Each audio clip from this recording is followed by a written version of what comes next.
Welcome to fresh சமையல். இன்றைக்கி நம்ம பருப்பே இல்லாமல் இட்லிக்கு சூப்பரான ஒரு சாம்பார் தான் ரெடி பண்ண போகிறோம். 2 உருளைக்கிழங்க தோல்லாம் நீக்கிட்டு கழுவி குக்கரில் போட்டுக்கிறேன். ஒரு 4 கத்திரிக்காவையும் பாதியாக கட் பண்ணி குக்கரில் போட்டுக்கலாம். இப்போ இந்த குக்கரை மூடி ஒரு 3 விசில் விட்டாலே போதும். கத்திரிக்காவும் உருளைக்கிழங்கும் நல்லாவே வெந்துடும்.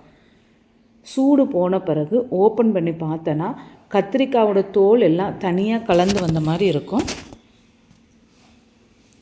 நம்ம கத்திரிக்காவை மட்டும் ஒரு ஸ்பூனை வச்சு எடுத்துட்டு தோலை எல்லாத்தையும் உரித்து எடுத்துடலாம். கொஞ்சம் ஆறுனாலே தோல் அழகாக ஈஸியாக கலண்டு வந்துடும். எல்லா கத்திரிக்காயிலையும் இந்த மாதிரி தோலை மட்டும் எடுத்துட்டு நம்ம ஒரு மத்து வச்சு நல்லா மசிச்சு விட போகிறோம். உருளைக்கிழங்கும் நல்லா வெந்து தான் இருக்கும். இந்த சாம்பாரை சட்டுன்னு வீட்டில் பருப்பு வேக வைக்க டைம் ஆனாலும் இல்லை பருப்பு இல்லாத நேரத்துலையும் ஈஸியாக நம்ம செஞ்சு முடிச்சிடலாம். இட்லி தோசைக்கு செமையாக இருக்கும் இந்த சாம்பார். இப்போ இந்த கத்திரிக்காய் உருளைக்கிழங்கு கூட உப்பு கொஞ்சமாக ஆட் பண்ணி விட்டுக்கிறேன். குழம்பு மசாலாத்தூள் 1 ஸ்பூன் அளவுக்கு ஆட் பண்ணிக்கிறேன். சாம்பார் பொடி இருந்தால் அது கூட நம்ம ஆட் பண்ணிக்கலாம். நல்லா கரண்டியை வச்சு மசிச்சு விட்டாலே எல்லாம் ஒன்று போல் மசிஞ்சு வந்துடும். நல்லா கட்டியாக வந்துடும். இதை சட்னி மாதிரி தொட்டும் கூட நம்ம சாப்பிட்லாம். நான் கொஞ்சம் தண்ணியாக்குறதுக்காண்டி புளியை ஊற வச்சுருந்தேன். அந்த புளி கரைசலை இதோடு ஆட் பண்ணி விட்டுட்டு கொஞ்சமாக மஞ்சள் தூளும் போட்டுட்டு நல்லா கொதிக்க வச்சுக்க போகிறேன். இது கொதிக்கிற டைமில் நம்ம தாளிப்பு ரெடி பண்ண போகிறோம்.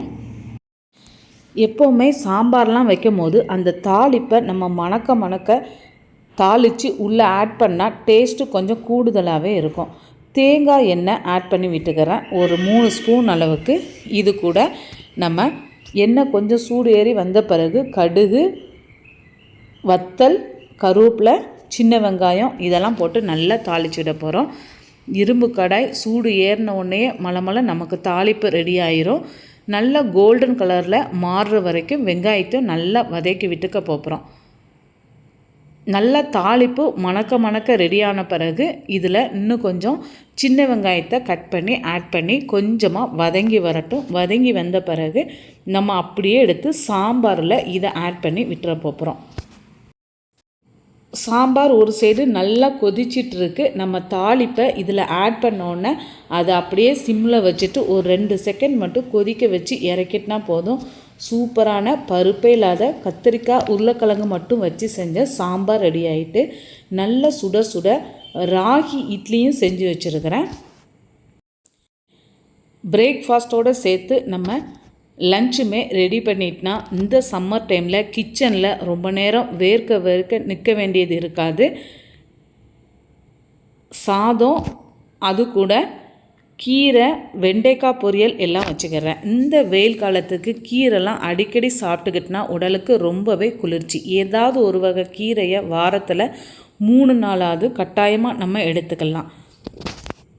இதெல்லாம் ரெடி பண்ணியிருக்கேன்னு சொல்லிட்டு பார்க்கலாம். நல்லா சாம்பாரில் வத்தல் மிதக்க இருக்குது. இந்த வத்தலையும் லைட்டாக நம்ம மசிச்சு விட்டுட்டு இந்த சாம்பாரோடு வச்சு சாப்பிடும் போது செம டேஸ்ட்டாக இருக்கும்.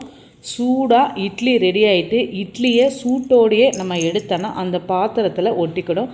கொஞ்சம் இந்த மாதிரி ஓப்பன் பண்ணி விட்டு ஆவிலாம் போன பிறகு எடுத்தோன்னா இட்லி ஒட்டாமல் பிசுறு இல்லாமல் அழகாக நமக்கு கிடைக்கும்.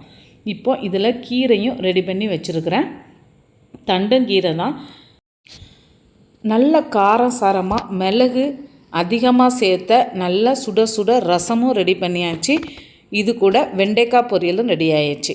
இந்த இட்லி சாம்பார் நீங்களும் ஒரு வாட்டி ட்ரை பண்ணி பாருங்கள். பருப்பே இல்லாமல் சட்டுன்னு நம்ம செஞ்சிடலாம்.